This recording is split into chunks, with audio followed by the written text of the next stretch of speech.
I'm pretty sure that in this day and age, you can find an adapter for just about anything. Do you want to convert one SSD into two? Well, there's an adapter for that. Do you want to have 2.5 gig networking but also power over Ethernet from your desktop? Well, there's an adapter for that.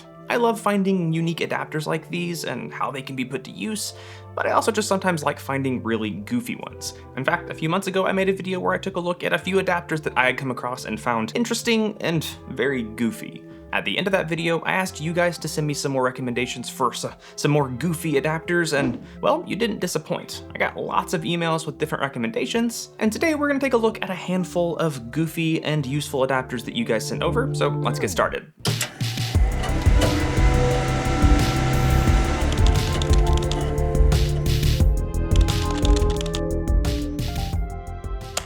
Alright, to kick things off, we have this guy, which was recommended by Alec, which kind of just looks like a pretty generic SFP Plus network adapter, except if you look down at the PCIe pins, well, there aren't any.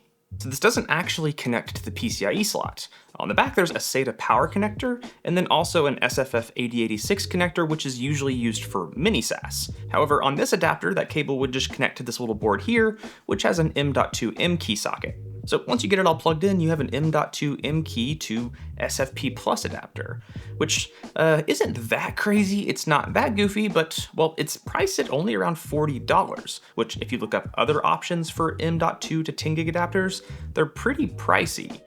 To test it out, I hooked it up to this HP Elite Desk Mini. However, I sort of forgot that you needed a SATA power plug to power this thing. And while the HP Elite Desk Mini does have a little ribbon cable to a little SATA breakout, I didn't have that on hand. And so I originally tried using just a USB to SATA adapter with a little SATA power splitter attached to that and plugged into this, and it seemed to power the card, but I couldn't actually get it to show up in the operating system. I assumed my power solution might not have been working very well, so I decided to switch over to just using a Pico power supply with a separate 19-volt power brick, and once I got that hooked up, the card powered on, and I could see it in the operating system and set it up as a network interface.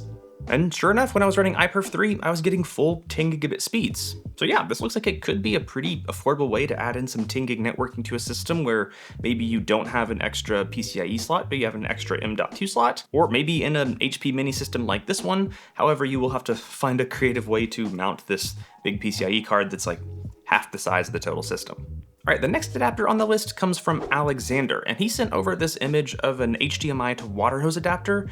However, when I looked around locally, I couldn't find anything, so I decided to search online, and I did find one option that was being sold that seemed pretty similar. However, I realized that it was actually just a 3D printed part. So I looked and found a model online and printed my own, and after about an hour of printing or so, I had this little adapter. I did hook this up to my water hose and plugged in an HDMI cable. However, I had pretty mixed results. I'm not sure if it's a driver issue or if I just don't have the proper equipment to test it, but maybe I'm just kidding. This is so stupid. I got a good chuckle out of this, and maybe you guys will too, but moving on. Another adapter I've been looking for quite some time is something that can go between my dumb non-financial brain and all of my credit cards and bank accounts and things like that. And I finally found a great solution thanks to today's sponsor, Monarch Money. I've honestly been really happy ever since I switched over to Monarch. We had been trying to find a good budgeting solution for quite some time. I even tried self-hosting some options, but everything just always felt clunky and overwhelming, and I could never just really stick with it. But Monarch has been quite a bit different. Monarch presents one clean dashboard that shows me everything about my finances. I can see my account balances, recent purchases, recurring expenses, and so much more. It can easily sync with over 13,000 institutions, so adding all of my bank accounts, credit cards, and investments was quick and easy. The UI is clean and simple, and also surprisingly quick and snappy, which is kind of a rarity these days with the internet and everything. But yeah, the UI is great whether I'm on my desktop or on my phone. And the reports and graphs are actually kind of beautiful to look at. And they also provide a lot of helpful information without feeling like there's just a whole bunch of numbers flying in my face. That's not to say Monarch doesn't give you some powerful tools though. For example, I can set up robust rules to automatically categorize and rename transactions. That way I don't have to waste time coming in and manually doing all of them. Plus, their flexible budgeting allows me to stick to a budget without quite as much rigidity as traditional budgeting, and Monarch can even answer questions about my finances with clear, plain English answers. Oh, and Monarch also takes pride in being ad-free and not selling your data. You're the customer, not the product. So if you're wanting to set up a budget, create some financial goals, or just have more clarity when it comes to your finances, make sure to check out Monarch Money. You can get started with a free trial by scanning the QR code or clicking the link down in the description. And with my code HH50, you can get 50% off your first year. Alright, next up we have this little dude, which was sent in by Raphael, which looks like a little PCIe card, but once again we don't have any actual pins, and we just have these buttons on the back of it. It actually took me a little bit to understand what was going on here, but essentially you just plug in SATA power into these two ports on the top, and then these are just little power switches for these 4 plugs on the back. Where'd I put those cables? Yeah, there's these little cables that you can plug in. It came with 4 of them, I just grabbed one. And whenever you turn this on, it's supposed to provide power to this SATA port. Which, at first I didn't really understand how this could be useful, and I think for most people it wouldn't be, but if there's ever a scenario where you wanted to have multiple drives and only have certain ones not just be used, but be completely powered on or off, this could actually be potentially helpful. To test this out, I dropped it into a Dell Optiplex 3040, which conveniently had 2 SATA ports that could just barely reach to get this thing plugged in. I just hooked up 2 SSDs, one of which had an install of Debian 13, and the other Windows 10. And yeah, sure enough, I could just press one button, turn the system on, and then it would boot up to Debian, and then I could turn the system off, unpower that drive, power the other one on, turn it on, and it would boot into Windows. I also noticed when I was using it that it has these little LED numbers on the back so you can see which ones are actually turned on. I kind of wish those existed on the back. There are little holes for some LEDs, but there's not like any little clear plastic bits there. And so you kind of can't tell really which ones are turned on other than just seeing that the button's depressed. This was very simple, very cheap, but it actually did exactly what it was supposed to. So if for some reason you wanted to have like multiple storage drives or something, or multiple boot disks, you could have this hooked up and then just manually turn on and off the ones you want. Now personally, I don't think I've ever had a use case for this exactly, but quite recently I had a very similar use case. As it turns out, I'm kind of toying around with testing completely ditching Windows and switching to Linux for everything. However, for my main desktop setup, where I do all of my editing and stuff, I've been using Windows, so I'm a bit hesitant to just, switch cold turkey and not be able to boot back into Windows, but I don't want to deal with dual booting because I've had some issues in the past where Windows messed with the bootloader, and yeah, I just didn't want to have any issues. So I actually bought this little guy from, okay, I can't remember the brand off the top of my head, but I'll put it on screen somewhere. This is a cheaper version than the IC-Dock one that I've seen before, but essentially it's just a little PCIe card you plug in, and then it has these NVMe hot swap guys. So my plan here soon is to put my Windows boot SSD in here, and then also have a Fedora boot SSD. That way, whenever I want to switch between Linux and Windows, I can just have 2 physically different drives. That way I don't have to worry about bootloader conflicts and stuff like that. So yeah, honorable mention here. I'll make sure and put that on screen and put it in the description as well. Alright, so in the past on this channel, I have talked a lot about the M.2 E-key slot. I actually did a video where that's entirely what I talked about. The E-key slot is actually pretty handy. It's often overlooked because it's usually just used for having a Wi-Fi card, but those slots often support 1 lane of PCIe, and so you can drop in some cool adapters like this one, which was sent over by Lysandra. This is supposed to be an M.2 E-key to HDMI capture, or HDMI capture to M.2 E-key, but you plug in this little cable here. So now we have a little HDMI port, and it also has these 2 little screw holes here, so I'm pretty sure you could mount this into some pre-existing holes where there would have been like a little serial jack or something. And I could see this in some very rare cases being useful. However, I tried hooking it up. I hooked it up in the HP EliteDesk Mini system that I've used before, and it actually showed up in LSPCI and Linux Mint with no issues. However, whenever I opened up OBS to actually try to capture it, and I started to create a video capture source, OBS would just crash. So quick update, actually this is like update number 3 that I filmed because things keep changing and I keep thinking it's going to be the last revision of me filming this and whatever. I tried getting this working originally with Linux Mint, but it didn't seem like there was a driver that was working, and so I also tried running Windows 11, and there I ran into the same issue. The device showed up, but there wasn't a driver available and Windows couldn't automatically find one. Now, this card is sold by a company called Marcus, and they have a website, and you can go on there and find the product listing and all of the specs, and even see that it's supposed to support Windows and Linux. However, on that product page, there are no driver downloads and there's no support page either. And so I sent an email to their support, and after a few days they responded telling me that, well, Windows should be supported by default, and for Linux support they would need to know what kernel I was using. Now, between the time that I emailed them and their response, I also tested with Fedora, which is running Linux kernel 6.19, just to make sure a newer kernel wouldn't fix the issue. So I let them know that I had used Windows 11, Linux Mint with kernel 6.8, and then Fedora with 6.19. And a little bit later, they responded saying they would need to have even more information about the specific kernels I was using, and they also just included a download link for the Windows driver, which I don't understand why that wouldn't just be on the website, but whatever. I downloaded and installed it, and sure enough, it worked.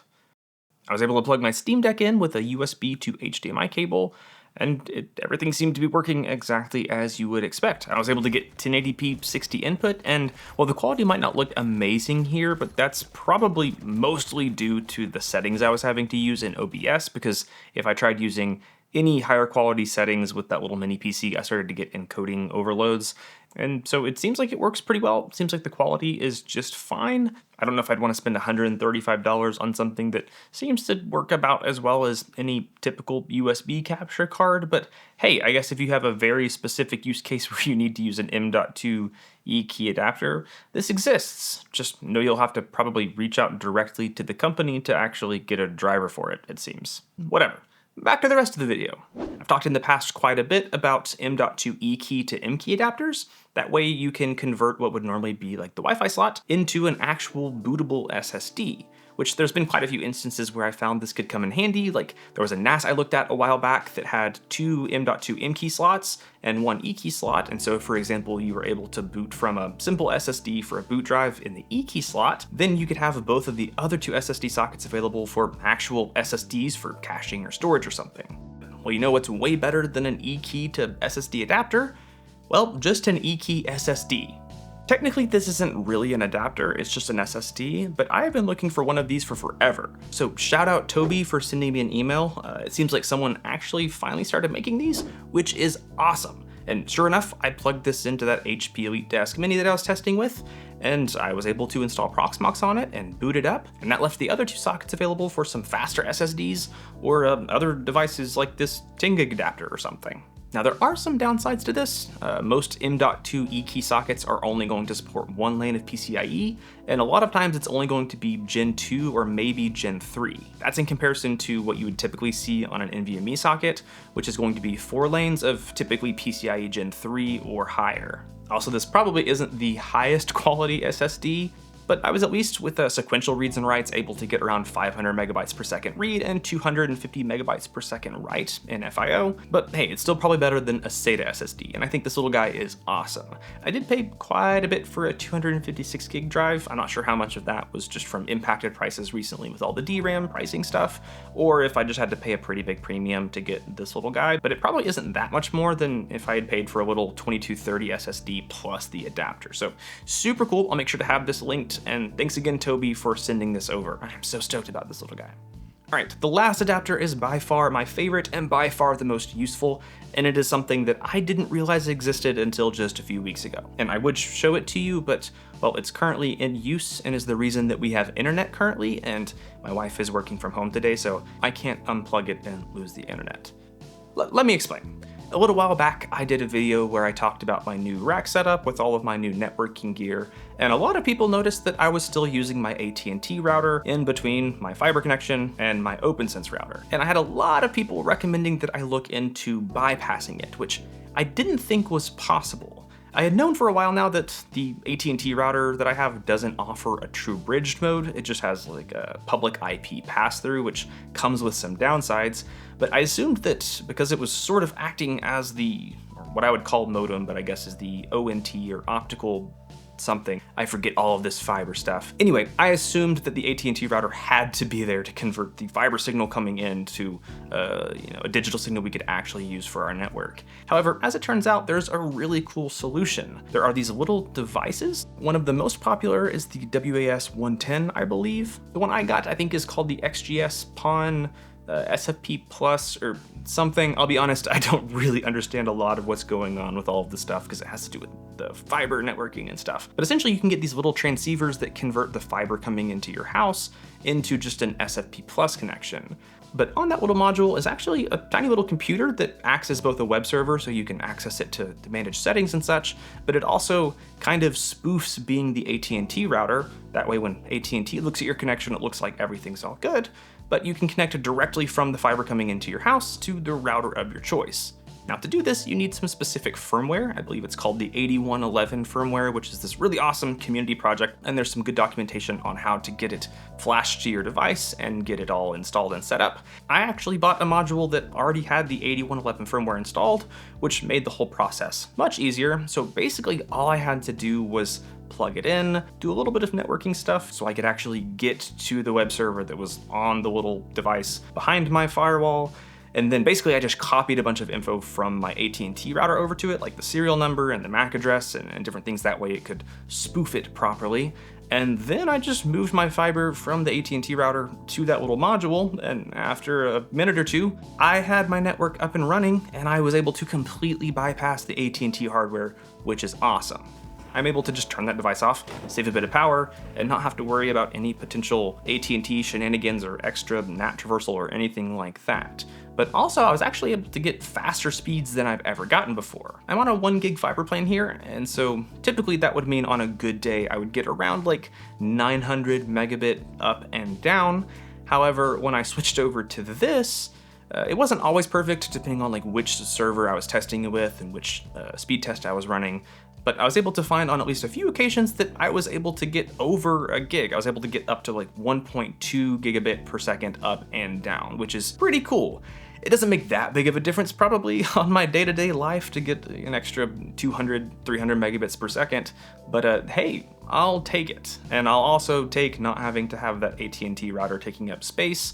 However, I will keep it around. That way if I ever have to have AT&T work on stuff, I can just unplug the fiber from there, plug it back into the router, plug that into OpenSense, and be good. It is so cool that that project and firmware exists. It's also cool that those little adapters exist. And thank you to all the people who recommended that. I'm pretty happy with the new setup. And guys, I think that is it for this episode of Goofy Adapters. I do technically have a few more that were sent in from the last video that I didn't cover in this video that might be in the next one, but I still want more. So if you guys come across any crazy, weird adapters, please, please, please send an email to me. Just put the subject line Goofy Adapters, and I can't wait to check it out and maybe feature it in the next video. That's it for this one though, so as always, thank you guys so much for watching. Stay curious, and I can't wait to see you in the next one.